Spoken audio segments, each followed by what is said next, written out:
इस कार्यक्रम के पुण्यार्चक हैं श्री आदिनाथ दिगंबर जैन चंद्रोदय तीर्थ क्षेत्र चांदखेड़ी, खानपुर, जिला झालावाड़, राजस्थान।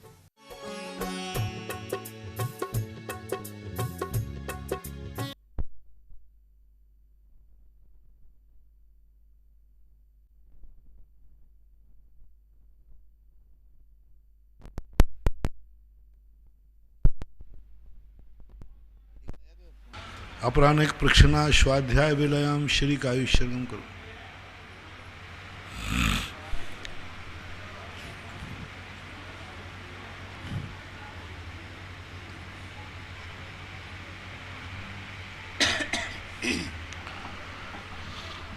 नमो अरिहन्तार्णं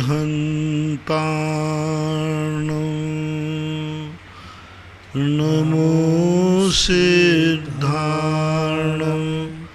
नमो आयर्यार्णं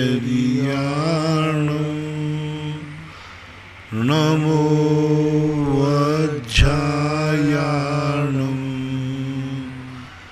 नमो लोये सव्यसाहूर्णं।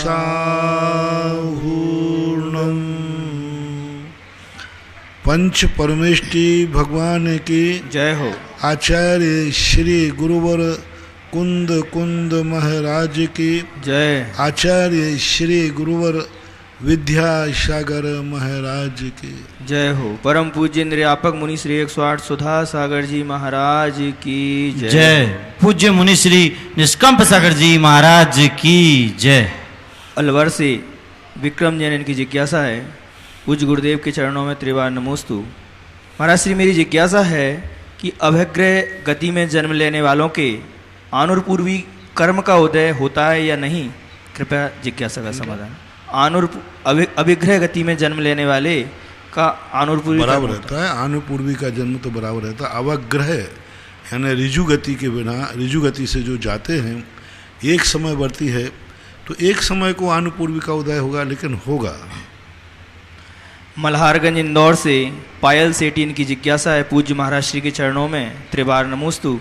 महाराज श्री, मेरी जिज्ञासा है कि एक दिन आपने किसी की जिज्ञासा का समाधान करते हुए बताया था कि साधु की आंख देखना चाहती है, उससे कोई जीव हत्या ना हो, और भक्तों की आंख यह देखना चाहती है कि उसे भगवान का दर्शन हो जाए, और एक साधारण व्यक्ति यह चाहेगा कि उससे कोई दुर्घटना ना हो जाए या वह दुर्घटना से बच सके, और एक सांसारिक व्यक्ति यह चाहता है कि वह सांसारिक सुंदरता को देख सके, लेकिन हमारी आंख यह चाहती है कि हम चारों चीज़ें देख सकें। तो महाराज जी, वो तार्किक दृष्टि से हम कौन हैं? कृपया जिज्ञासा का समाधान करें। क्या कहना चाहते हैं? मतलब हमारी आंख क्या देखे? तार्किक दृष्टि से हम क्या देख सकते हैं? हम चाहते हैं सुंदरता देखें, साधु की दृष्टि है अच्छी चीज़। देखो, जो कुछ भी दुनिया में चीज़ें हैं, ये अनेकांतमयी रूप है, और अनेकांत का आपका दृष्टि, दो चीज़ों से दृष्टि चलती है। वस्तु अनेकांतमयी है और दृष्टि स्याद्वादमयी है। ये दोनों का निर्णय है। सर्वज्ञ भगवान ने कहा वस्तु अनेकांतमयी है, वस्तु में अनेक धर्म है, और दृष्टि स्याद्वादमयी है। दृष्टि का अर्थ है सापेक्ष। तो हर दृष्टि अपनी अपनी व्यक्ति से देखा। तुम्हें क्या देखना चाहिए मेरे से पूछोगे तो मैं तो यही कहूँगा कि किसी को बुरी दृष्टि से नहीं देखना चाहिए, और ज़्यादा पूछोगे तो कहूँगा देखना ही नहीं चाहिए, नासा दृष्टि रखो। तो पर हर व्यक्ति की अलग अलग सोच है। इसी को तो स्याद्वाद बोलते हैं, सापेक्षवाद। तुम्हारी रुचि क्या है उसको तुम उसी दृष्टि से देखोगे। हम लाख उपाय करें कि इसको बदल दें, नहीं बदल सकते, क्योंकि उसमें उतनी योग्यताएं हैं। जो दृष्टि से तुम देख रहे हो वो सारी योग्यताएं उस वस्तु में विद्यमान हैं। तभी तो एक वस्तु को अनेक लोग अनेक अनेक प्रकार से देखते हैं। एक बेटा जाता है तो अपने पिता को पिता के रूप में देखता है, एक बाप जाता है वो बेटे उसी व्यक्ति को पुत्र के रूप में देखता है, एक भांजा जाता है तो उसी को मामा के रूप में देखता है। अब आप पूछ रहे हो महाराज देखना क्या चाहिए?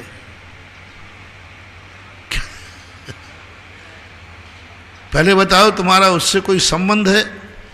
तो संबंध है तो संबंधी की आंख से, दृष्टि से देखो। तुम्हारा कोई संबंध नहीं है तो एक सामान्य मानव है, मानव की दृष्टि से देखो। ऐसा करना चाहिए। सिरसागंज से सौरभ जैन, इनकी जिज्ञासा है, पूज्य महाराज श्री के चरणों में त्रिवार नमोस्तु। महाराज श्री, मेरी जिज्ञासा है कि कोई गलती कर रहा हो तो समझाने के बाद भी अगर वह गलती करे तो हमको चुप हो जाना चाहिए या फिर उसे एहसास कराना चाहिए? कृपया समाधान करने के। समझाने की दो बातें होती हैं। पहली बात, तुम समझाने वाले कौन हो? क्या तुम में समझाने की योग्यता है? क्या तुम उससे अधिक गुणवान हो? क्या तुम उससे अधिक शक्तिमान हो? क्या उसकी दृष्टि में आप प्रतिष्ठित हैं? पहले अपने को देखिए। चोर चोर को समझा रहा है, बल्कि कभी कभी तो होता है चोर साहूकार को समझा रहा है। तो पहले हमें ये देखना पड़ेगा कि हमारी क्या स्थिति है। एक बार एक मीटिंग हुई, बहुत बड़ी मीटिंग है, सन 91 की बात है।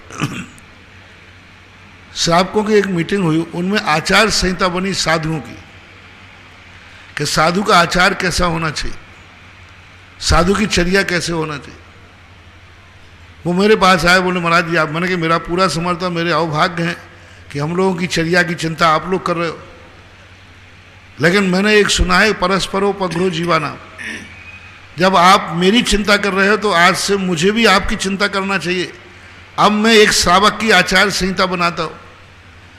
तुमने जो भी नियम पलवाए हैं, मुनियों के लिए बनाए हैं, उन नियमों में से मैं 50% तुम्हारे नियम हर मुनि से मैं पलवाऊंगा। अब मैं श्रावकों की आचार संहिता बनवाता हूँ, उसमें 10% ही तुम मनवा दो तो हमारा तुम्हारा बढ़ जाएगा। 400 लोग थे जिन्होंने मुनियों की आचार संहिता बनाई, और जब उनसे पूछा तो मैंने कहा रात्रि भोजन कितना का त्याग है? 400 में मात्र 2 लोग वृद्ध खड़े हुए जिन्होंने डॉक्टर ने मना किया था। अब बताओ, जो रात्रि भोजन से होकर खा रहे हैं, जिनका अभी सच्चे गुरु को मानते नहीं, खोटे गुरुओं के पास मानते, कुछ लोग ऐसे हैं अभी खोटे देवों को मानते हैं, और मुनियों की आचार संहिता बनाएंगे साहब, जिनको अभी गुरु ही नहीं बना, गुरु ही नहीं है, खोटे और चोखे का भेद नहीं है। ऐसे जैनी समाज में प्रतिष्ठित लोग हैं जो जैन धर्म को मानते नहीं, खोटे देवों को मानते, खोटे जहाँ धोख देते, खोटों की आराधना करते, नमोकार मंत्र भी जिन पर विश्वास नहीं है, ना जाने कितने दुनिया के मंत्र पढ़ते हैं, वे लोग जैन धर्म की आचार संहिता बनाएंगे। वो लोग मुनियों की आचार संहिता बनाएंगे जिनके अभी भक्ष का भी त्याग नहीं है। तो अब ऐसे लोग, ऐसे तुम स्वयं सदोष होकर के दूसरों को समझाने का प्रयास करोगे तो आप गलती कर रहे हो। वो गलती कर कर भी गलती नहीं कर रहा है, आप सबसे बड़ी गलती कर रहे हो कि आप गलत होकर के गलत काफ़ी जांच रहे। तो पहले अपनी गिरेबान झाड़ो। एक महाराज थे हमारे यहाँ, उनकी माँ ने कहा महाराज जी ये बहुत गुड़ खाता है, डॉक्टर मना करता है, इसका आप त्याग करा दिए। महाराज ने कहा रुको, अगले हफ्ते आना। अगले हफ्ते बोलते हैं बेटा गुड़ छोड़ दे। तो माँ और बेटा कहता महाराज जी आज क्यों कह रहे हो, उस हफ्ते में क्यों कहा था? बोले बेटा उस हफ्ते में मैं खुद खाता था। जब मैं खुद खाता हूं तो मैं दूसरे का त्याग है, ये है आचार संहिता। दूसरा कहा सामने वाले ने क्या तुम्हें समझाने के लिए नियुक्त किया है? क्या वो आपसे समझना चाहता है? क्या उसने कहा है तुमसे कि जब भी मैं गलती करूं मुझे समझाना? एक। दूसरा, सारे समाज के द्वारा किसी ने नियुक्त, मान लो वो नहीं समझना चाहता, तो क्या समाज ने आपको नियुक्त किया है? क्या परिवार ने आपको नियुक्त किया है? क्या कोई ऐसा संबंध आपका उससे है जिसमें समझाने का अधिकार है? क्या तुम बेटे के बाप हो? तो बेटा नहीं भी समझना चाहे तो तुम समझाने का अधिकार है। मजिस्ट्रेट को दंड देने का अधिकार है, दंड नहीं लेना चाहे तो आपका पद कौन सा है? आप किसको समझाना चाहते? कई बार ऐसा होता है, दूसरों को समझाने की अपेक्षा समझने का प्रयास करो, इसमें सरलता है। क्योंकि अनधिकृत लेकर तुम समझाओगे तो रार होगी, झगड़ा होगा, कसाय होगी। और तुम कई बार होता है 2 व्यक्ति लड़ते हैं, उनको बचाना जाता है और स्वयं लड़ बैठता है। ऐसी गलती नहीं हो। रजतपत मानसरोवर जयपुर से श्रीमती रजनी लोहाड़िया, इनकी जिज्ञासा है, पूज्य गुरुवर के चरणों में नमोस्तु। महाराज श्री, मेरी जिज्ञासा है कि देव और नार की अवधिज्ञानी होते हैं, तो उनको अपने जीवन काल में मालूम होता है क्या कि वे स्वयं अपना अगला जन्म कहाँ कैसे लेंगे, सुख दुख कैसे मिलेंगे? कर सकते हैं। भवों की अपेक्षा से अवधिज्ञान होता है, तो अवधिज्ञान से जानकर, जाति समझ से जान करके वो कर सकते हैं। भोपाल से रेखा जैन, इनकी जिज्ञासा है, पूज्य गुरुवर के चरणों में कोटिशा नमन। महाराज श्री, मेरी जिज्ञासा है कि 500 साल पुराने प्रतिष्ठित मूलनायक भगवान को अचानक बेदी से उठाकर एक डिब्बे में बंद कर देना, इस क्रिया से समाज पर क्या प्रभाव पड़ता है? कृपया समाधान करें। ये सामाजिक प्रश्न है। समाज ने मिलकर क्यों किया, कैसे किया? एक व्यक्ति के आधार पर पूरे समाज के निर्णय पर हम प्रश्न चिन्ह नहीं उठा सकते। यदि ये किसी कमेटी ने प्रस्ताव भेजा होता है तो मैं विचार करता। ये व्यक्ति का विचार है, मंदिर समाज का है, मंदिर व्यक्तियों का नहीं है, पूरी समाज का है। और समाज ने कोई निर्णय लिया है तो वह उचित ही होगा। एक व्यक्ति गलत हो सकता है, समाज गलत नहीं हो सकती, कमेटी गलत नहीं हो सकती। हाँ, आप जो प्रश्न कर रहे हैं, आप गलत प्रश्न कर रहे हैं। समाज के और कमेटी के विरुद्ध में आप जा रहे हैं। और मंदिर समाज का है कि व्यक्तिगत है? मंदिर यदि समाज का है, समाज ने कोई निर्णय लिया है तो वह उचित ही है, क्योंकि समाज से बड़ी कोई दुनिया में अदालत नहीं होती। जयपुर से मंजू छावड़ा, इनकी जिज्ञासा है, पूज्य गुरुवर के चरणों में त्रिवार नमोस्तु। गुरुवर, आगम की वाणी पर मेरा अटूट विश्वास है और षट आवश्यक का मैं पूरी निष्ठा के साथ पालन करती हूँ, पर एक सवाल जमीगंध को लेकर है। वो यह है कि महाराज श्री, अदरक और हल्दी दोनों जमीगंध हैं, पर उसको सुखाकर सभी त्यागी व्रती साधु संत उसका सेवन करते हैं और उसको औषधि के रूप में काम में ली जाती है। वैसे ही लहसुन भी जमीगंध है और वो भी औषधि मानी जाती है, तो उसको सुखा करके भी काम में लिया जा सकता है क्या? कृपया समाधान। दोनों में अंतर है। सारी जमीन के अंदर होने वाली सारी वस्तुएं अभक्ष नहीं हैं। कितनी जड़ें हैं, सभी जड़ें, पेड़ों की जड़ें जमीन के अंदर होती हैं, जिनको मूल बोलते हैं। और एक मूली होती है, मूली होती है वो लंबी भाइट वाली। अब वो मूली अभक्ष है। और कितने पेड़ों की जड़ें हैं जो जमीन के अंदर रहती हैं, वो औषधि के रूप में उन जड़ों को लिया जा सकता है। अब तुम कहो कि मूली भी जमीन के अंदर है और जड़ें भी जमीन के अंदर हैं, तो उस जमीन के अंदर रहने वाली हर चीज गणंत नहीं है। कितनी चीजें जमीन के अंदर की जो हैं वो भक्ष्य हैं, खाने में हैं। जैसे हम जड़ियों को कह रहे हैं, जड़ी बूटियाँ कह रहे हैं, वे सब जमीन के अंदर होती हैं। कितनी चीजें हैं जो जमीन के अंदर से निकाल कर खाने में काम आती। एक बात। दूसरी बात, अदरक, लहसुन, प्याज, आलू और हल्दी, इन दोनों में सब में अंतर है। मैंने कहा ना कि जड़ी बूटियां जैसे ली जाती हैं, ऐसे हल्दी भी एक जड़ है। वो जड़ में वो जीव नहीं पाए जाते जो अदरक में या लहसुन में पाए जाते। अदरक हमेशा जो रहता है वह सप्रतिष्ठित ही रहता है। अदरक के में एक छोटा सा अदरक लगा दीजिए, उससे गांठें फूट फूट करके बढ़ती जाती हैं दलदल में। लेकिन हल्दी की प्रक्रिया बिल्कुल भिन्न है। हल्दी वैसे ही गांठें बढ़ती हैं, लेकिन हल्दी स्वयं अपने आम पे एंटीबायोटिक है और वो सूख करके खंकड़ा हो जाती है। हल्दी सूख करके खंकड़ा नहीं होती। और वो अदरक सूख कर खंकड़ा नहीं होता, आटा नहीं बनाया जा सकता।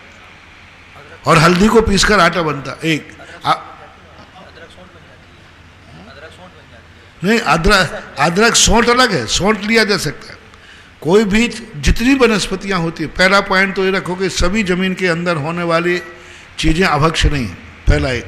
दूसरा ये रखिए, अदरक और सौंठ जितनी वनस्पतियां हैं सब प्रारंभिक अवस्था में अभक्ष होती है, सप्रतिष्ठित होती है।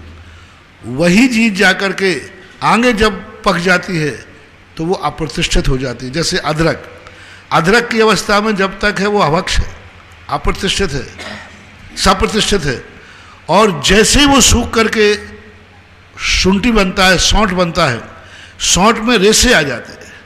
पत्ते कोमल पत्ते होती हैं, वे सब सप्रतिष्ठित है, खाने योग्य नहीं है।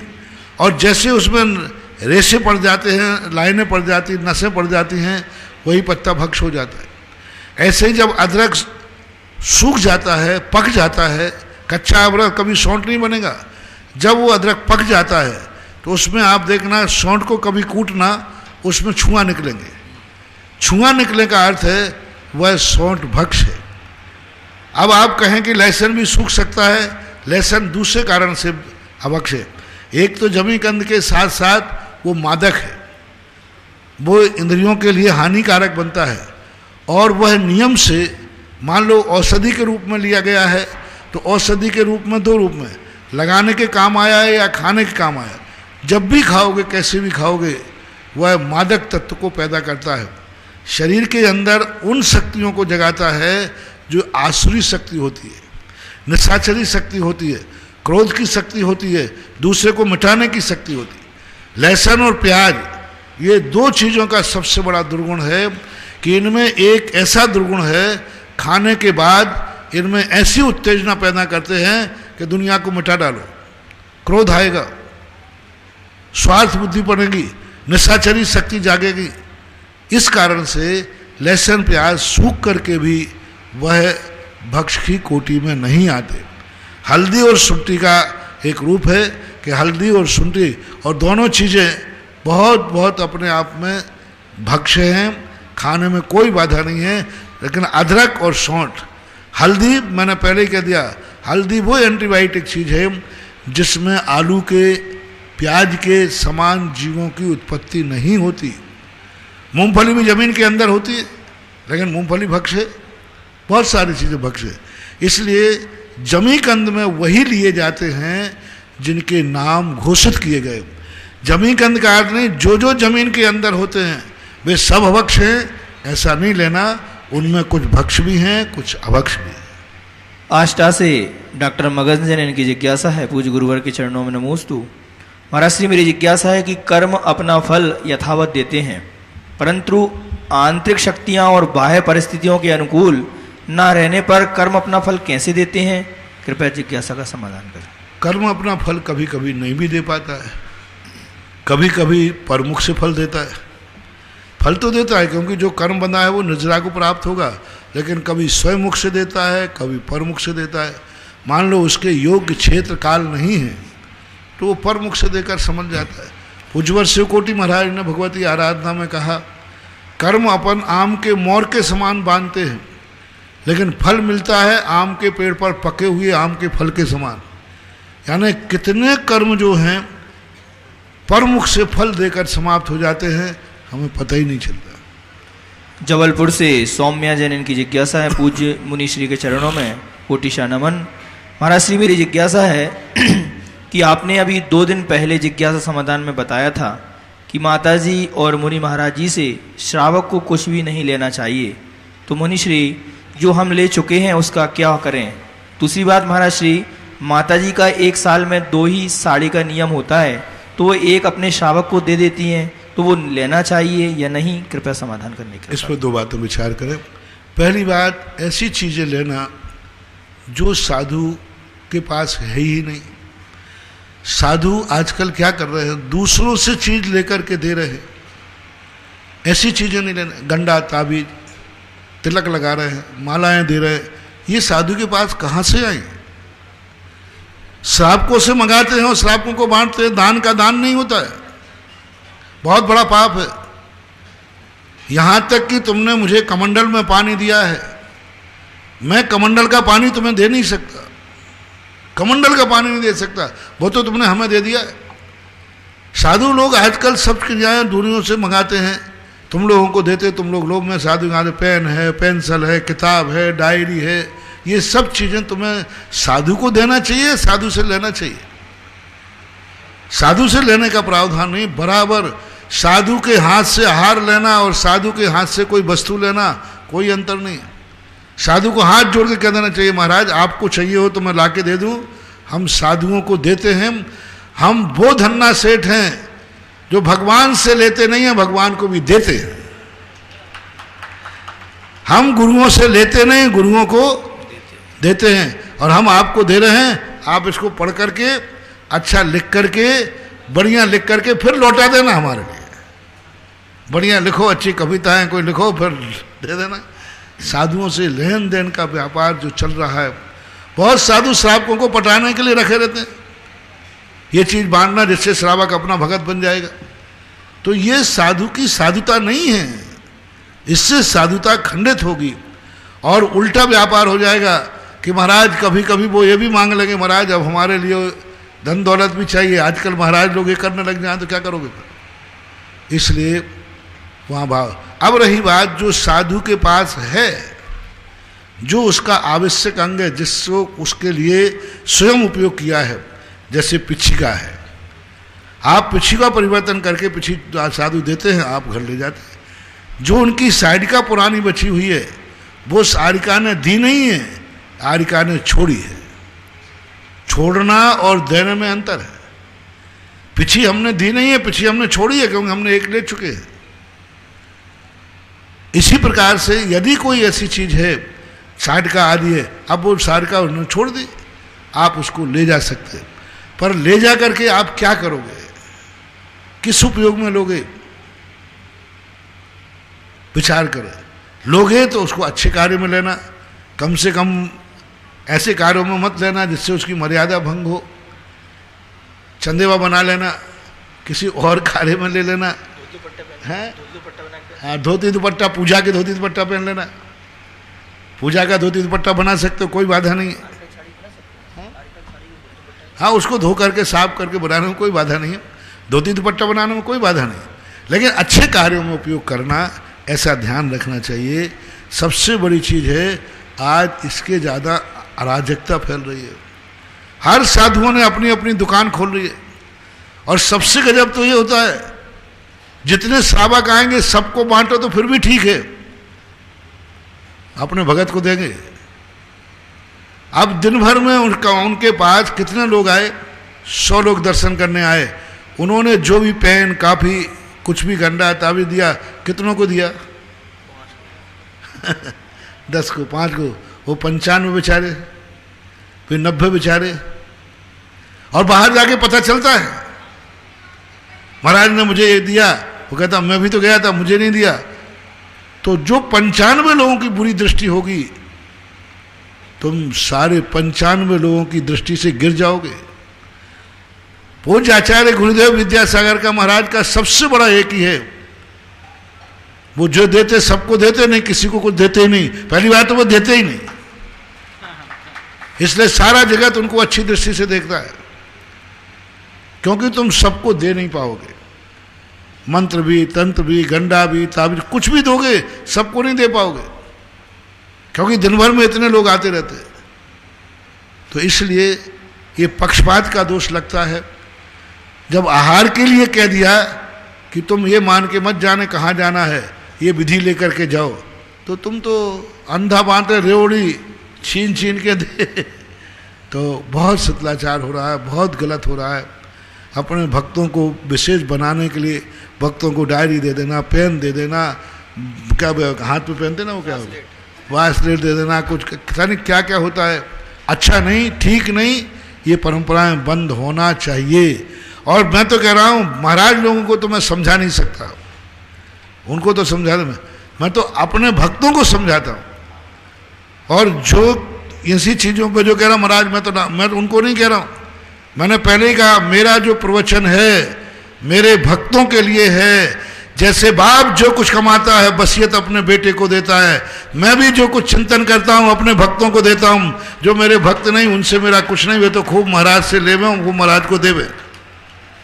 हम तो भक्तों से कह रहे हैं कि साधुओं का कभी मत लेना, साधु की दी हुई चीज तुम्हें फलेगी नहीं।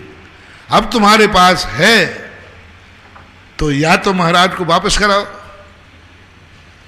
और या फिर उसको अच्छे काम में उपयोग लेकर के भविष्य के लिए त्याग कर दो। हम महाराज की डायरी ले गए और उसमें वो लिख रहा है शेयर बाजार। हमने देखा, हमसे पेन ले गया, मैंने एक बार पेन उठा लिया, किसी ने, जयपुर की बात है, और मैं जानता था कि तो कहीं महाराज जी मैं पेन ले जा रहा हूँ, तो मैंने कहा कि भाई मैं देता तो हूँ नहीं, कहीं मैं ले जा रहा हूँ, पता मैंने कि मैं हाँ भी नहीं कहूँगा, क्योंकि अभी हाल तू जाके शेयर बाजार का धंधा लिखेगा उस पर, सट्टा मट्टा मटका पता नहीं, वो तो संसार की बातें ही लिखेंगे। क्या वो डायरी में भजन लिखेंगे? क्या नमोकार मन लिखेंगे? संसार की बातें लिखते हैं, ऐसा नहीं। कोटा से शकुंतला जैन की जिज्ञासा है, पूज्य महाराज श्री के चरणों में नमोस्तु। महाराज श्री, मैं कल्याणक को भगवान के कल्याणक के उपवास करती हूँ, तो एक ही दिन में 2 भगवान के कल्याणक आ जाएं तो दोनों को एक साथ करें या अलग अलग करना चाहिए? दोनों के एक साथ मान लिए जाएंगे यदि आप एक साथ कर रहे हैं तो। गुना से इंजीनियर पीसी जैन इनकी जिज्ञासा है, पूज्य आराध्य गुरुवर के चरणों में नमोस्तु। महाराज श्री, आत्मा से एक ही तरह की कार्बन वर्णाएं जुड़ती हैं, परंतु उनसे ज्ञानावरण, दर्शनावरण आदि 8 तरह के कर्म कैसे जुड़ जाते हैं? कृपया समाधान करें। वर्णाएं 8 प्रकार की नहीं, वर्णाएं 24 प्रकार की होती है। कुछ ग्राह्य वर्णाएं, कुछ कार्बन वर्णा एक होती है जिसका नाम कार्बन वर्णा होती है। कर्म के योग्य परिवर्तन होने की शक्ति जिनमें है। जैसे आप लोग माटी में देखते हैं ना, इस माटी में गेहूं उगाने की शक्ति है, इस माटी में सरसों उगाने की शक्ति है, इस माटी में अनार उग सकता है, इसमें सेव उग सकता है, तो आदि आदि अलग माटी सब है। इसी प्रकार वर्णाएं होती हैं, उनमें एक कर्म वर्णा होती है जिनमें कर्मरूप परिणत करने के लिए परिणति होती है। पूज्यवर वीरसेन स्वामी ने इसका विस्तार से वर्णन 14वीं पुस्तक के अंतर्गत किया है और वहाँ पर उन्होंने बहुत अच्छा सुंदर वर्णन किया। तो आप लोगों को भी वर्णाओं के संबंध में तो कर्म वर्णा होती है, जब वो आश्रित होती हैं उसी समय, एक ही समय में जो हमारा मन वचन काय की चंचलता होता है, उन वर्णाओं में प्रकृति डालते हैं। जैसे आपके घर में 1 लाख रुपया आया, आपने कहा ये इतने रुपया किराए में जाएंगे, इतने रुपया फलाने की किस्त भरी जाएगी, इतने रुपया बच्चों की फीस दी जाएगी। अब कमाते समय तुमने अलग अलग नाम से कमाए थे कि सामान्य कमाया था? सामान्य कमाए थे, और कमाने के बाद फिर आने के बाद डिवाइडेशन होता है। ऐसे ही कर्म वर्गणाएं सामान्य रूप से ग्रहण करता है जीव, उसके बाद योग के माध्यम से उनमें प्रकृति डलती है। इतने निश्चय ज्ञानावरण के, इतने दर्शनावरण के, इतने मोहिनी के, इतने अंतराय के 8 कर्म रूप में वो परिणत हो जाते हैं अपने आप सुता एक समय। जैसे पूज्यपाद स्वामी ने सर्वार सिद्धि के अंदर लिखा है कि जैसे अपन एक भोजन करते हैं, पेट में जाने के बाद वो अपने आप खून, मांस, मज्जा, मल, मूत्र अपने आप स्वतः सब परिवर्तित हो जाते हैं। भोजन तो अपन ने एक किया है, क्या जो जो चीज़ें अपने शरीर में हैं वो चीज़ें अपन ने खाई हैं? अपन ने रोटी खाई है, शरीर में रोटी तो नहीं है, खून है, मज्जा है, हड्डी है, सब है। तो जैसे अपन रोटी खाते हैं और वो 7 धातुओं में परिणत हो जाता है, ऐसे ही कर्मणाएं आकर योग का निमित्त पा करके वो 8 कर्मों में परिवर्तित हो जाते। से प्रकृति बंध कहते हैं। परम पूज्य नृपक समण श्री सुधा सागर जी महाराज, जो कि जिज्ञासा समाधान के प्रवर्तक, इनके चरणों में आप सभी जो उपस्थित श्रावक श्राविका और जो टीवी और व्हाट्सएप के माध्यम से प्रतिदिन गुरुवर की जिज्ञासा समाधान सुनते हैं, उन सबकी ओर से बारंबार नमोस्तु नमोस्तु नमोस्तु। पूजन श्री निष्कंप सागर जी महाराज के चरणों में भी बारंबार हम सभी का, आपका सबका नमोस्तु नमोस्तु। चमलेश्वर दर्शनोदय तीर्थ क्षेत्र पर आप सभी का मंगल स्वागत है। साथ ही साथ यहाँ पर आज आवास गृह में एक रूम की घोषणा, कमरे की घोषणा आई है। श्रावक श्रेष्ठ श्रीमान पुखराज जी, श्रीमती श्लोचना जी, सौरभ जी, एकता जी, पुनित जी, समस्त सेठी परिवार शाहपुरा, हमेशा दान में अग्रणी, महाराज श्री के चरणों में समर्पित व्यक्तित्व, बहुत बहुत इनके दान की अनुमोदन मैं करता हूँ। साथ ही साथ जिन्हें भी यहाँ पर बनने वाले महाविद्यालय योजना में अपना सहभागिता दर्शाना है कि हम भी ज्ञान दान में आगे बढ़ें और ज्ञान दान करके अपना जीवन धन्य करें गुरुवर के चरणों में आकर के, तो जिन्हें समस्त महाविद्यालय योजना में अपना 3 मंजिल की विद्यालय कराना चाहते हैं तो 301 कलश के माध्यम से, और 1 मंजिल जिन्हें बनवाना हो तो 101 कलश के माध्यम से लाभ ले सकते हैं। और उनके नीचे जो छोटे दानदाता हैं उनमें भी बहुत अच्छा 7 कलश के माध्यम से आपको 1 रूम कमरा व्यवस्थित, जिसमें कि समस्त सुविधाएं जो छात्रों को होती हैं विद्यालय में, उसकी सारी सुविधाओं से संपन्न वह कमरा आप 7 कलश के माध्यम से बना सकते हैं। और वह राशि अपनी सुविधा अनुसार 2-3 साल में जैसी भी आपकी सुविधा उस हिसाब से भिजवा सकते हैं। साथ ही साथ यहाँ पर भूदान जिन्होंने किया उनका तो बहुत स्वागत ही था और है, हमेशा रहेगा, क्योंकि यहाँ भूदान से जुड़े हुए हैं। यहाँ पर भूदान की योजना में 1 बीघा के लिए आप 7 कलश और 51 श्रीफल के माध्यम से सौभाग्य ले सकते हैं। जिन्हें आधे बीघा का सौभाग्य लेना है तो वह उसी तरह से उनका डिवाइडेशन करके या उससे आधा बीघा लेना चाहते हैं, आपके भूदान की राशि जरूर आए और आप जरूर ये दान करें, क्योंकि जीवन में सर्वश्रेष्ठ काम है जहां पर जिन मंदिर आदि निर्माण हो रहे हो अपनी भूदान लग जाए, अपना जीवन धन्य माना जाता है। ऐसे सभी श्रावक सृष्टियों के लिए और जो यहाँ पर क्षेत्र पर तीर्थ रक्षक बनना चाहते हैं उन सभी का स्वागत है। 1,11,000 की राशि के माध्यम से आप यहाँ पर तीर्थ रक्षक बन के अपना सुरक्षा कवच तैयार करें, क्योंकि तीर्थ रक्षक बनने से निश्चित ही आपके जीवन में जहां भी किसी भी तरह पे आप होंगे, किसी भी संकट से हमेशा बचते रहेंगे। मैं प्रथम जिज्ञासा के लिए बुला रहा हूँ पहले श्रीमान गुड़सागर जी जैन रेनवाल और उनके साथ तैयार रहेंगे श्रीमती सुनीता जी जैन ललितपुर। हे गुरुवर नमोस्तु नमोस्तु नमोस्तु। हे गुरुवर, अभी आप जिज्ञासा समाधान में बोले कि महाराज जी से पेन डायरी या ताबीज नहीं लेना चाहिए, महाराज जी को कुछ देना चाहिए। तो मेरा इसमें यह है कि कई महाराज जी हमें मोबाइल मांगते हैं, मोबाइल में बैलेंस मांगते हैं, क्या वो महाराज जी को देना चाहिए? नहीं देना चाहिए। ये चीज़ें तो मोबाइल महाराज से लेना नहीं, महाराज को उठा लेना चाहिए। चलिए श्रीमती सुशीला जी जैन। देखो क्या है, आजकल मोबाइल का युग है। साधु को कोई बात करना है तो कोई समाचार आदि आते हैं जाते हैं, तो तुम लोग उसका उपयोग करो। साधु अपने पास रखता है करता है तो ये उचित नहीं, ठीक नहीं। नमोस्तु महाराज। सुनीता जी जैन ललितपुर तैयार रहेंगे और इसके बाद श्रावक श्रेष्ठ श्रीमान सुनील जी ठोरा कोटा तैयार रहेंगे। महाराज श्री नमोस्तु।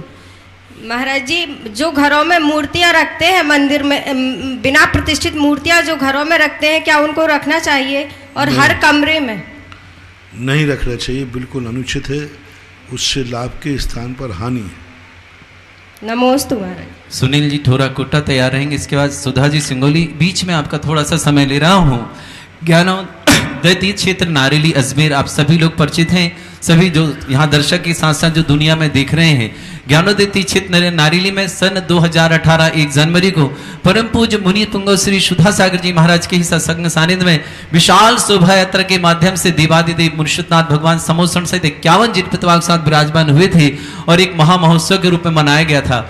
उसी महामहोत्सव को हम कुछ छोटे रूप में, क्योंकि गुरुवर के आशीर्वाद से छोटा ही कर पाते हैं, बड़ा तो कुछ गुरु के सानिध्य में ही होता है, उसे हम कुछ रूप में मनाते हैं। प्रति 100 दिन के बाद उस याद को ताजा करते हैं और उस याद को ताजा करने के लिए हम प्रति 100 दिन के बाद वहां महामहोत्सव करते हैं। समस्त 51 जिन प्रतिभा जो भूगर्भ से प्राप्त हुई हैं उनका महामस्तकाभिषेक, समस्त जिन प्रतिमाओं का, समस्त जिन प्रतिमाओं पर शांति धारा और साथ ही साथ विघ्नहर मुनिषुनाथ भगवान जो कि दुनिया में सबसे ज्यादा एनर्जी वाले भगवान हैं, उन पर 1008 कलशों से अभिषेक होता है।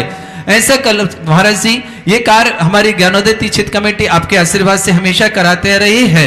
आपसे हम इतना आशीर्वाद चाहते हैं कि हम यह कार्य हमेशा और उत्साह और करते जाए और भक्त लोग हमेशा विघ्नहर मुनिषुनाथ भगवान के चरणों में अपने सब भावनाएं प्रेषित करते हैं। महर्षि, कुछ लोग आपके मुखारबिंद से सुनना चाहते हैं कि मुनिषुतनाथ भगवान की इतनी महिमा आखिर है क्यों? कोई भी चीज होती है, जो उपकारी होते हैं, जिनसे उपकार होता है, जिन्होंने हमारे उपकार किए, नीति है कृत उपकारम न विस्मरन्ति साधवः। सज्जन पुरुषों के ऊपर किया हुआ उपकार वो कभी भूलते नहीं। भगवान मुनि सुब्रत नाथ जब से ज्ञानोदय में विराजमान हुए, इन्होंने कितने जीवों पर उपकार किया, कितने जीवों के जीवन में अलौकिक शक्तियाँ, अलौकिक सुख समृद्धियाँ, अलौकिक वैभव, जो जिन जिन चीज़ों से परेशान थे उन परेशानियों को उन मुनि सुब्रत नाथ के प्रति श्रद्धा रखने वाले, भक्ति रखने वाले, अभिषेक पूजन आरती करने वाले, विधान करने वालों ने बहुत कुछ पाया है। तो जिन्होंने हमें सब कुछ दिया है उनको हम भूल ना जाएं, इसलिए कोई ना कोई बहाने से उनको स्मृत किया जाता है। और यह परंपरा जो आपने 100 दिन की चलाई, हमारे शास्त्रों में कोई भी बात के लिए 4 महीने के अंदर स्मृत करने की बात आती है, वही लगभग 3 महीने के अंदर 100 दिन पड़ जाते, 3.5 दिन। तो 100 दिन के अंदर उनके लिए विशेष रूप से अवसर है जिन्होंने इन 100 दिनों के पहले आज 1200 दिन में जिन्होंने मुनि सुब्रतनाथ से कुछ पाया है, उनके आभार प्रदर्शन के लिए ये महोत्सव होते हैं। जिन्होंने उनसे कुछ पाया है, उनकी शांति धारा, उनके नाम से उनके कुछ ना कुछ मिला है, वे लोग अपना आभार प्रदर्शन हर 100 दिन में करें तो हमारे जीवन में जो समस्या आई थी, जिनके नाम से, जिनकी पूजा से दूर हुई है, वो समस्या कभी लौट कर नहीं आती। मैं सदा कहता हूँ कि जब आपके ऊपर संकट आता है तो आप भगवान की पूजा, भक्ति, शांति धारा आदि करते, वो दूर हो जाता है, लेकिन फिर आ जाता है। फिर क्यों आ गया? क्योंकि संकट आया था तब तो आपने किया, लेकिन संकट दूर होने के बाद फिर आभार नहीं माना। आभार मानने का अर्थ है उस संकट को सदा सदा के लिए विदा कर देना। तो ये 100 दिन के अंदर भी उपकारी।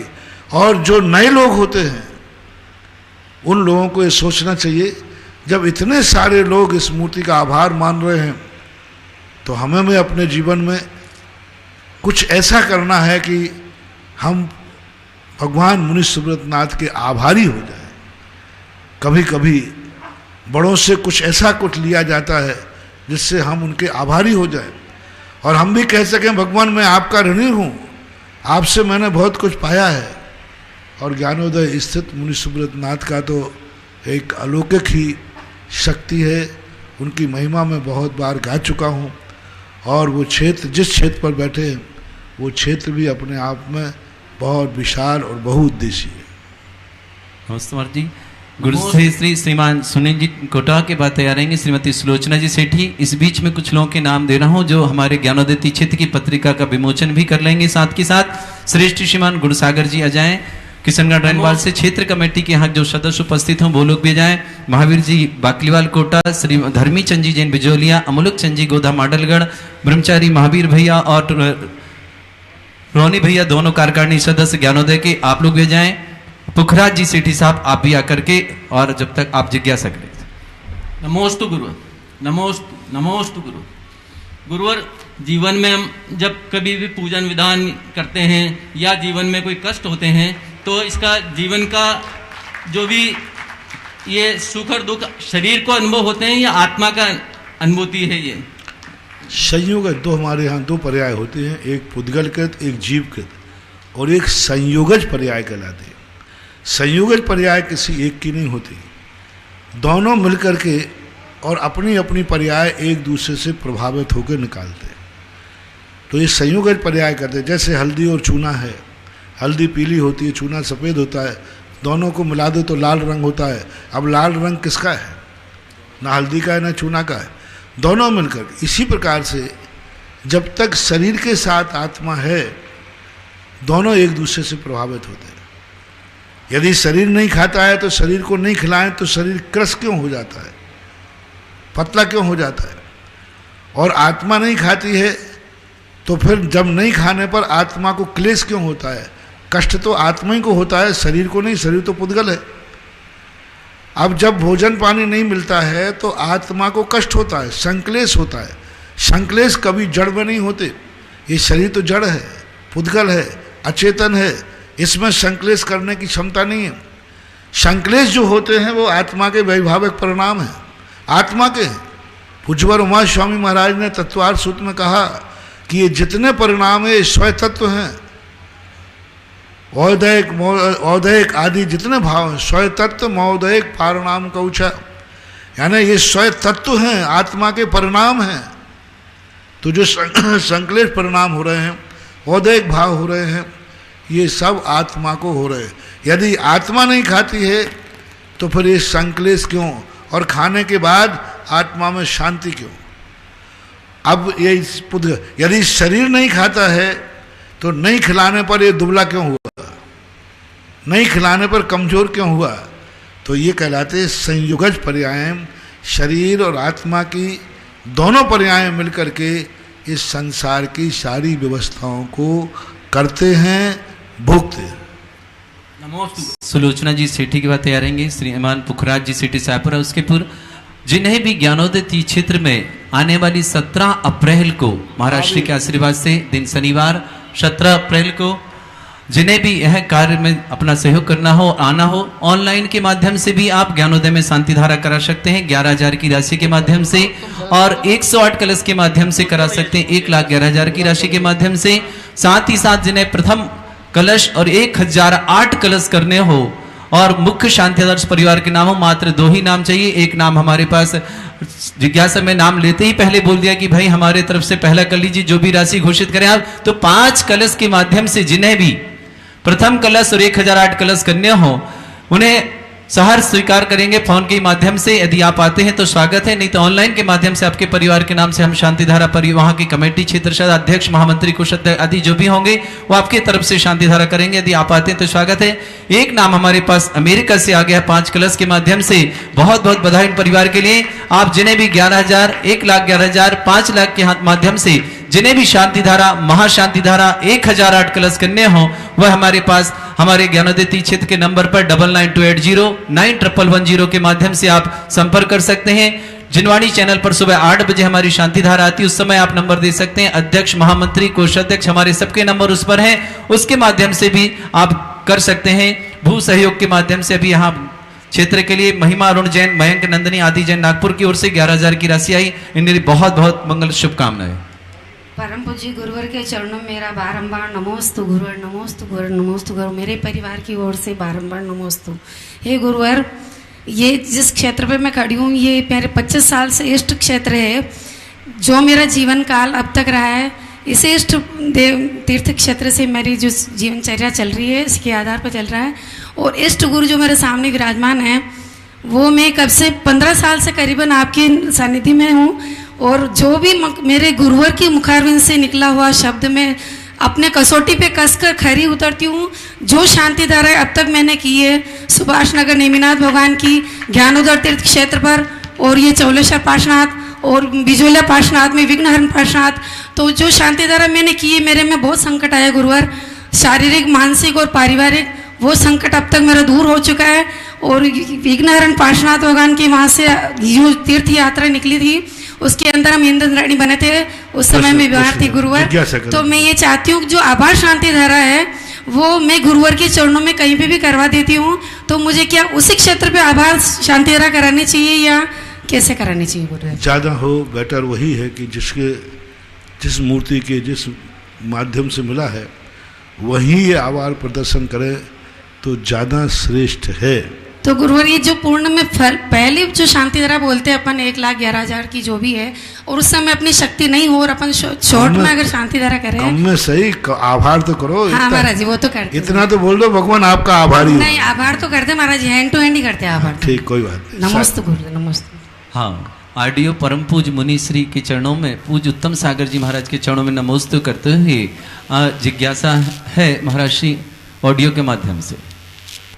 नमोस्तु नमोस्तु नमोस्तु। हे मेरे भगवान प्रभु राम, इस हनुमान का कोटि कोटि प्रणाम, कोटि कोटि प्रणाम, कोटि कोटि प्रणाम। प्रभु आपके चरणों में एक छोटी सी जिज्ञासा रख रहा हूँ, और जिज्ञासा रखने से पहले स्तुति रूपी 1-2 पंक्ति की अर्घ्य आपके चरणों में चढ़ा रहा हूं, वो अर्घ्य समर्पित करूंगा, उसके बाद जिज्ञासा पूछूंगा भगवान। तो सुधा सिंधु प्रभु राम को, सुधा सिंधु प्रभु राम को नमता उत्तम संत, नमता उत्तम संत। जिज्ञासा है समाज की, जिज्ञासा है समाज की, उत्तर मिले पसंद, उत्तर मिले पसंद। भगवान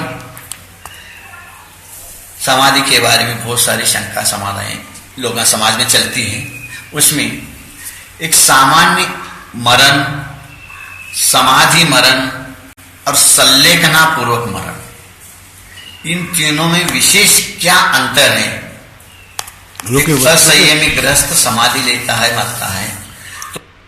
अब एक एक प्रश्न कर लें। पहले उत्तम सागर जी के प्रश्न हैं, बहुत अच्छे प्रश्न हैं कि यह मरण पूज्यवर शिवकोटि महाराज ने श्री भगवती आराधना के अंदर मरण के भेद किए। बाल मरण, बाल मरण, बाल पंडित मरण, पंडित मरण और पंडित मरण।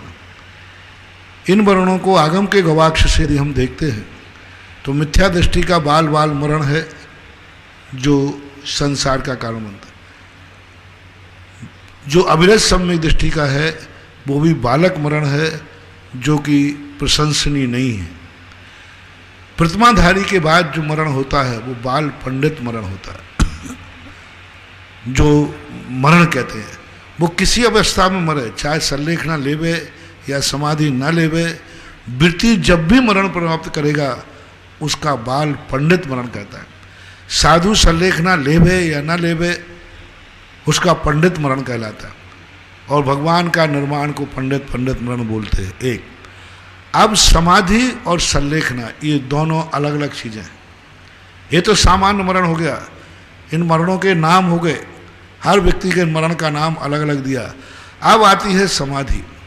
समाधि के दो रूप हैं। एक समाधि आगम के परिप्रेक्ष्य में, तो समीचीन रूप से जिनकी बुद्धि रहती है वो समाधि में लीन है। समाधि का अर्थ होता है अपने आप में लीन होना, सामान्य है, शुद्ध उपयोग है। अब ऐसा समाधि में किसी का मरण हो जाता है, संलेखना पूर्वक नहीं, समता भाव पूर्वक, संलेखना पूर्वक नहीं, शांत भाव पूर्वक, संलेखना पूर्वक नहीं, ध्यान में बैठे थे और उधर एक साथ कोई शेर आया खा गया। ध्यान में बैठे थे, बिजली गिर गई, ध्यान में बैठे थे, अग्नि लगी, मरण को प्राप्त हो गए और ध्यान में बैठे, समाधि में थे। समता भाव से मरण करना ये समाधि मरण कहलाता है। इसमें किसी व्यक्ति के लिए 7-8 भाव निश्चित नहीं होंगे। मरण अच्छा है, मरण प्रशंसनीय है, वो नियम से स्वर्ग आदि को ही प्राप्त कराएगा। लेकिन इस समाधि मरण में सबसे बड़ा बेनिफिट वो नहीं मिलेगा कि अब ये 7-8 भाव में मोक्ष जाएगा। तीसरा मरण आता है सल्लेखना। सल्लेखना मरण का सबसे बड़ी विशेषता है, सल्लेखना मरण में पहला तो अविरत सम्यक दृष्टि को सल्लेखना नहीं होती। अविरत सम्यक दृष्टि की समाधि मरण नहीं होता। समाधि मरण जो होता है वृत्ति से होता है। यदि कोई समता भावपूर्वक ग्रस्त कहे कि मैं समता भावपूर्वक मरूं, तो वो समता भावपूर्वक अविरत सम्यक दृष्टि का मरण होता ही नहीं है। समाधि मरण जो होता है पंचम गुण स्थान से शुरू होता है, बिना सल्लेखना के, समतापूर्वक शांत भावों से अपने व्रतों की रक्षा करते हुए, अपने गुण स्थान की रक्षा करते हुए जो शांत पसाओं से मरते हैं वे समाधि मरण कहलाते हैं। सल्लेखना मरण एक अलग से असाधारण है जो व्रत है। समाधि मरण व्रत में नहीं आता, समाधि मरण शिक्षा में नहीं आता। पूरे शास्त्रों के अंदर मूलाचार में या श्रावकाचार में समाधि को अलग से व्रत में नहीं लिया। कई आचार्यों ने सल्लेखना को शिक्षा व्रत में लिया। समंत भट्ट महाराज ने अंत में शिक्षा व्रत का वर्णन किया और शिक्षा व्रत के बाद सल्लेखना का अलग से वर्णन किया। सल्लेखना एक वो चीज है जिसमें मरण बाल पंडित मरण ही करता है ना, पंचम गुण स्थान से ही सल्लेखना होती है। अविरत सम्यक दृष्टि सल्लेखना नहीं कर सकते। और बाल पंडित मरण भी आएगा, पंडित मरण भी आएगा, इसमें समाधि भी आएगी। शर्त है जिसने विधि पूर्वक अपने निप्रतिकार, ऐसा रोग आ गया कि अब प्रतिकार नहीं है, ऐसे जीवन का अंत आ गया, उपसर्ग आ गया, तो वह क्रम से जब अन्न जल का त्याग करता है, अन्न जल का समस्त प्रकार के परिग्रहों को छोड़ करके ध्यान में बैठता है, उसका नाम सल्लेखना है। ये सल्लेखना के दो रूप हैं, उत्कृष्ट रूप से 12 साल की, जघन्य रूप से एक अंतर मुहूर्त की।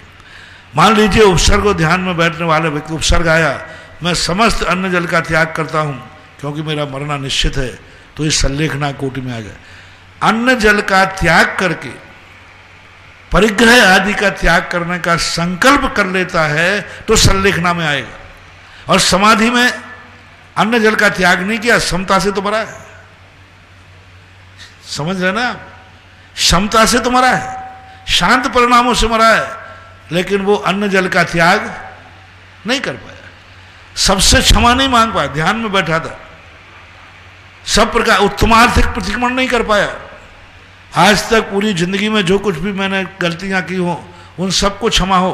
समाधि मरण वाला उत्तमार्थिक प्रतिक्रमण नहीं कर पाया, समाधि मरण वाला आहार जल का त्याग नहीं कर पाया, समाधि मरण वाला विधिवत एक अपने जीवन का अवसान नहीं करा, आकस्मिक उसके जीवन में आ गए। संलेखना में व्यक्ति ने एक अंतर्मुहूर्त का भी समय मिल गया तो एक अंतर्मुहूर्त में उत्तमार्थिक प्रतिक्रमण कर लेगा, अन्न जल का त्याग कर लेगा, सबको क्षमा मांग लेगा और ध्यान में बैठ जाएगा। तो इसके संलेखना करने वाले को अंत में संसार में 7-8 भव, अधिक से अधिक कम से कम 3 भव और अधिकतम 7-8 भव मिलेगा। ये संलेखना में, समाधि मरण में और मरण में अंतर है, विस्तार से आगम के अनुसार बता दिया। दूसरा नमोस्तु नमोस्तु नमोस्तु, हे मेरे भगवान प्रभु राम, इस हनुमान का कोटि कोटि आगे प्रणाम, कोटि कोटि प्रणाम, कोटि कोटि प्रणाम। प्रभु आपके चरणों में एक छोटी सी जिज्ञासा रख रहा हूं, और क्या सामान्य मरण बोले, क्या संलेखना मरण बोले, कौन सा बोले, कि उन्हें पात्र के हिसाब से भेद हैं, ये हो गया ना, इसका समाधान क्या नियम के बारे में कहीं से भेद कैसे करें हम, इसका तो हो गया। आप क्यों बोल रहे हो? इसका उत्तर तो दे दिया। हमें कहता है कि 3-4 प्रश्न है उनके अलग अलग, एक ही है, तो फिर क्यों चला रहे, बोलता नहीं, वो तो हो गया। तैयार रहेंगे। सुलोचना जी सीटी हो गई, उसके बाद श्रीमान पुखराज जी सीटी साहपुरा, और तैयार रहेंगे सीमा जी जैन जताला, जो भी हो, शायद यही नाम लिखा इस पर। मेरे गुरुवर के चरणों में नमोस्तु नमोस्तु नमोस्तु। हे गुरुवर, जैसी आपने घोषणा की थी महाविद्यालय निर्माण की इस क्षेत्र पे, मेरा निवेदन है कि जिस प्रकार से दानदाताओं के नाम भूदान और मंदिर निर्माण में आए, उस तेजी से नाम इसमें क्यों नहीं आए? जबकि लोग ये कहते हैं, कई लोग आपकी आलोचना करते हैं कि महाराज जी मंदिर ही मंदिर बनवाते हैं और विद्यालय हॉस्पिटल नहीं बनवाते हैं, तो क्या उन लोगों को आगे नहीं आना चाहिए कि जब महाविद्यालय हुई है? आपने बहुत बड़ा प्रश्न कर दिया। वे वही लोग होते हैं जो ये कहते हैं महाराज को सोशल काम करना चाहिए, महाराज को करुणा के काम करना चाहिए, महाराज को गरीबी के काम करना चाहिए, पर उनको ये पता नहीं कि मैं मौल हूँ, मेरे पास सब काम करता हूँ मैं, मुझे पता नहीं कितनी उपाधियाँ मिली हैं। महाराज ये कर, अब आप यही विचार करिए, जो लोग कहते हैं, आपने पकड़ ली बात, मैं समझ रहा था कि शायद कोई पकड़ नहीं रहा। अब देखिए, मंदिर की बात आई तो लोगों ने देखो 15 दिन के अंदर इतने बड़े बड़े मंदिर कर दिए, जिसको सारा विश्व कह रहा था इस बार की योजना पूरी होगी ही नहीं होगी, वास्तव में। और अब स्कूल की बात आई, एक व्यक्ति मतलब इतने कई 100 कलशों में बनने वाला मंदिर बनाने वाला एक आ गया, लेकिन ये 300 कलश में मंदिर बनाने, स्कूल बनाने वाला नहीं आ रहा है। आप इससे अंदाज लगाओ मैं क्या बनूं।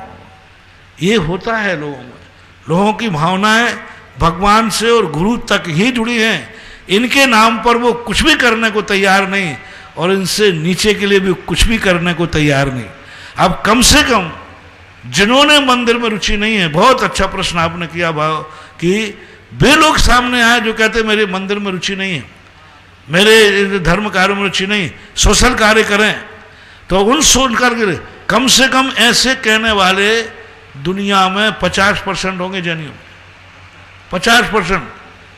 अरे वे 50% मूर्ख हैं जो मंदिर बनवाते हैं, वे 50% मूर्ख हैं जो शांति धारा करते, वे 50% मूर्ख हैं जो धर्मशाला बनवाते।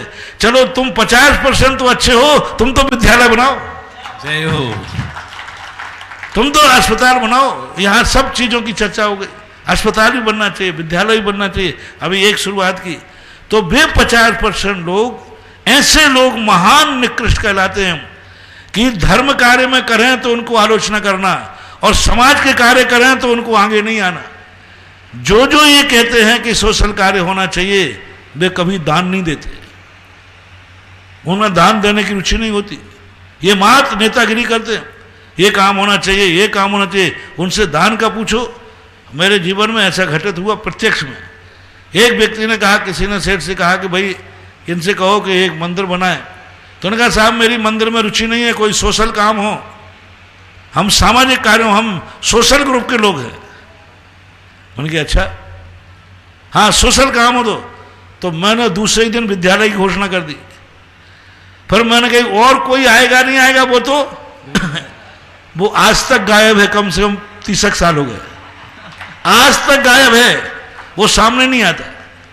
तो ये जितने सोशल वर्क चिल्लाते हैं, ये जो धर्म के नाम पर चिढ़ते हैं, ये सब वही हैं जिनको ना कुछ करना है और ना कुछ करना है। तो बहुत अच्छी बात है, आपकी तरफ से आह्वान है मेरे, जो धर्म में रुचि नहीं रखते, मंदिर आदि में रुचि रखते, वे विद्यालय अस्पतालों में रुचि करें। हर क्षेत्र पर मंदिर के साथ विद्यालय, रोटी के साथ सब्जी फ्री है।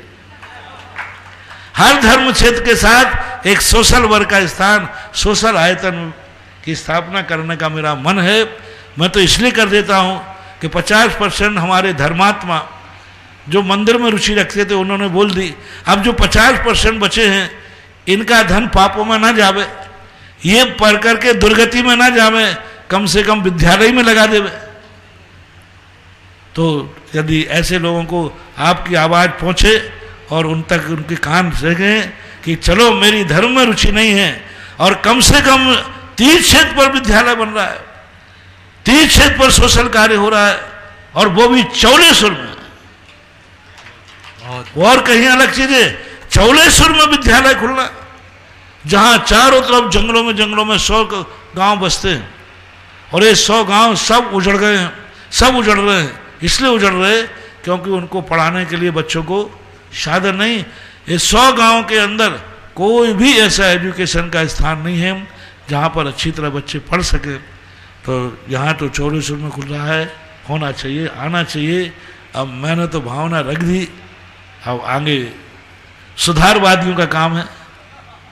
सीमा जी जैन और मनीष जी कोटा, महाराष्ट्र के आशीर्वाद से जो विद्यालय यहाँ बनने जा रहा है, आप सभी ने सुना, और जो भी इसमें जरा भी अपना मन रखते हैं, इंटरेस्ट रखते हैं, उन सबसे मेरी आह्वान है कि आप अधिक नहीं कर पाते तो 7 कलश के माध्यम से विद्यालय के लिए एक कमरा जरूर अपना घोषित करें। और यदि जिन दातारों को ऐसा लगता है कि हम विद्यालय बना करके यहाँ आसपास के समाज को और आसपास के लोगों को हम विद्यालय में शिक्षित कर सकते हैं, धर्म के साथ जोड़ सकते हैं, तो 101 कलश के माध्यम से 1 मंजिल, और कोई विशेष महादातार हो भामाशाह तो 301 कलश के माध्यम से समस्त 3 मंजिल पूरी महाविद्यालय की बनाने की घोषणा करें। निश्चित है आपके दान की अनुमोदना होगी, और आपके द्वारा सैकड़ों वर्षों तक वह विद्यालय यहाँ पर निवास करने वाले समस्त 100 गांवों का जो महाराज जी ने चर्चा की, उन 100 गांवों के बच्चों को आप निश्चित ही ज्ञान दान के माध्यम से प्राप्त करेंगे। सबके लिए बहुत सारी शुभकामनाएं देते हैं। आप शीघ्र अपने नाम प्रेषित करें। सीमा जी और मनीष जी जैन कोटा। मेरा आराध्य गुरुवर के चरणों में मेरे परिवार और पूरे झांतला समाज की तरफ से त्रय बार नमोस्तु। महाराज जी, मेरी जिज्ञासा है कि श्रावक प्रतिक्रमण में आया है कि यदि मैंने सूक्ष्म बादर पर्याप्तक, लब्धि पर्याप्तक और निर्वृत्ति पर्याप्तक जीवों का घात किया हो तो मैं उन जीवों से क्षमा चाहती हूँ। तो है गुरुदेव, लब्धि पर्याप्तक और निर्वृत्त पर्याप्तक जीव कौन से हैं? लब्धि पर्याप्तक वो जीव कहलाते हैं जो आकर के जन्म लेते हैं, लेकिन वो पर्याप्तियाँ पूरी नहीं कर पाते, अपने शरीर का निर्माण भी नहीं कर पाते। जन्मते हैं सबसे छोटे से काल में, जैसे सबसे छोटा जीव एक श्वास के 18वें भाग में जन्म लेता है और मर जाता है। यानी वो जन्म लेने के बाद पर्याप्ति यानी शरीर की रचना भी नहीं कर पाता और मौत हो जाती है, उसको अपर्याप्तक बोलते हैं। निर्वृत्ति पर्याप्तक उसे बोलते हैं जो शरीर के लिए रचना कर लेता है लेकिन अपनी पर्याप्ति पूर्ण नहीं की, लेकिन नियम से करेगा। ऐसे जीवों को यदि कोई बाधा पहुंची हो, मार तो सकते नहीं क्योंकि निर्वृत्ति पर्याप्त का मरण नहीं होता, पर्याप्तक होने के बाद ही मरेगा। तो उन जीवों के लिए है। ऐसे जीव भी, मान लो इधर पे कोई जीव जन्मने वाला था, उसी समय अपन ने हाथ रख दिया। मान लो अपने शरीर में कोई जीव जन्मने वाला था, अपन ने उसी समय खुजला दिया। मान लीजिए यहाँ मिट्टी में कोई जीव जन्म ना था, उसी समय आपका पैर लग गया, पैर पड़ गया, कोई भी चीज़ हो सकती है। उसी समय कोई जल में जीव जन्म था, उसी समय हमने जल को मिट्टी में फेंक दिया, तो ये लब्धि पर्याप्त है कि कहीं भी जन्म सकते हैं।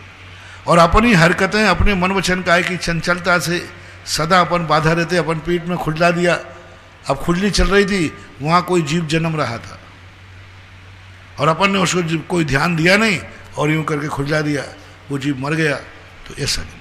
नमोस्तु महाराज। श्रीमान मनीष जी जैन कोटा तैयार रहेंगे। इसके बाद श्रीमती सुधा जी जैन सिंगोली और पदम जी जैन थारोट। गुरुवर नमोस्तु नमोस्तु नमोस्तु।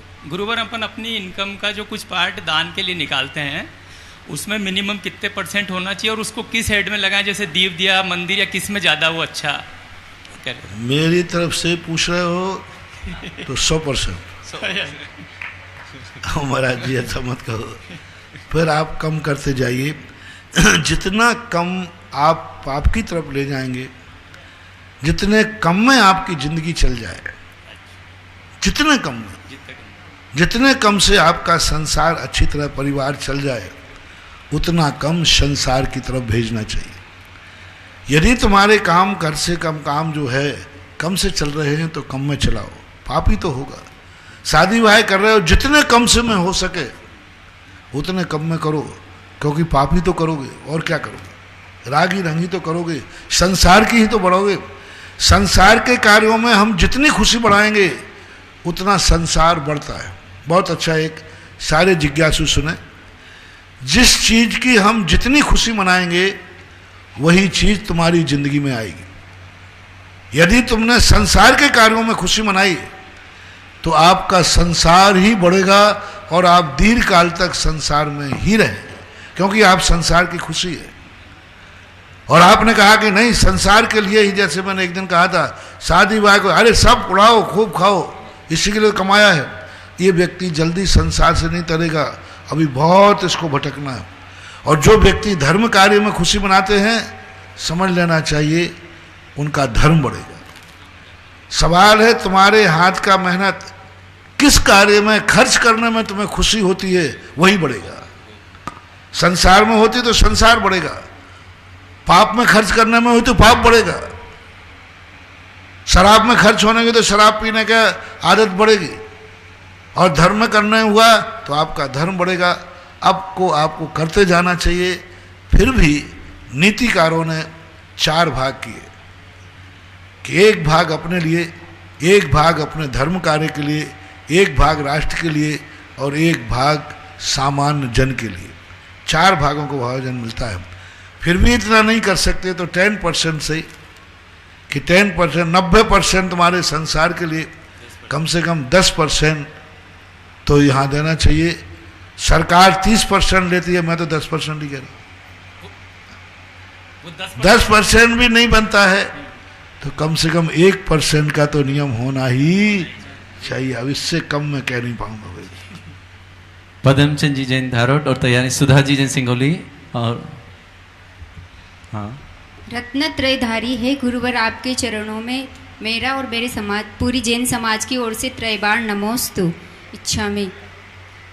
महाराज जी, मेरी जिज्ञासा है कि तत्वार्थ सूत्र ग्रंथराज के 8वें अध्याय में सूत्र आया है, नाम प्रत्यय सर्वतो योग विशेषात् सूक्ष्म क्षेत्रावगः स्थितः सर्वात्म प्रदेशेष्वनंतानंत प्रदेशः। तो इस सूत्र का सारांश क्या है, क्या कहना चाहता है सूत्र?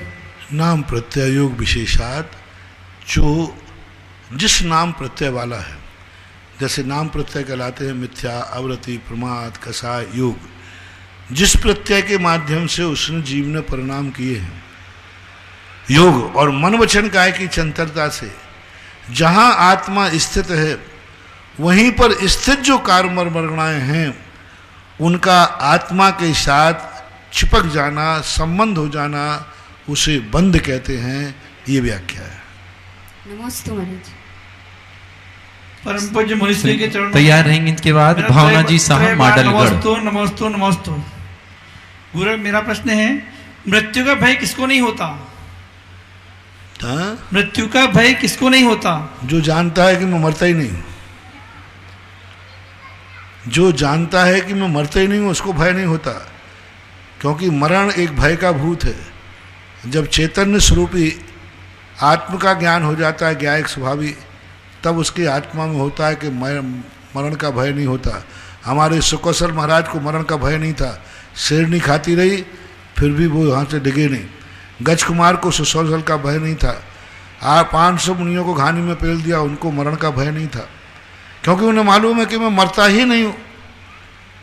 जैसे फटे हुए कपड़े को उतार के फेंकने को किसको दुख होता है, बोलो?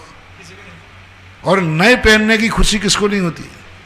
बस जैसे जिसको मालूम है कि कपड़ा फट चुका है, इसको उतारने से मुझे नया कपड़ा मिलेगा, तो फटे उतारने में कष्ट महसूस नहीं होता। उसी प्रकार जिनको ये मालूम है कि मेरी चेतन आत्मा कभी मरती नहीं है, ये शरीर फट गया है इसलिए उसको जल्दी जल्दी उतारोगे उतना ही नया शरीर मिलेगा, उनको भय नहीं होता। नमस्ते। भावना जी सहाय के पश्चात हैं श्रीमान कैलाश सिंह जी जैन, कोटा। मेरे आराध्य गुरुवर के चरणों में मेरा बारंबार नमोस्तु। महाराज जी, मेरा प्रश्न ये है कि हम एक उपवास लेते हैं और उसका नियम, एक उपवास के बाद यदि हम 10 उपकरण के रूप में माला चढ़ाते हैं मंदिर जी में, तो क्या उस माला की शुद्धि होनी चाहिए या उसे ऐसे ही रख देना चाहिए?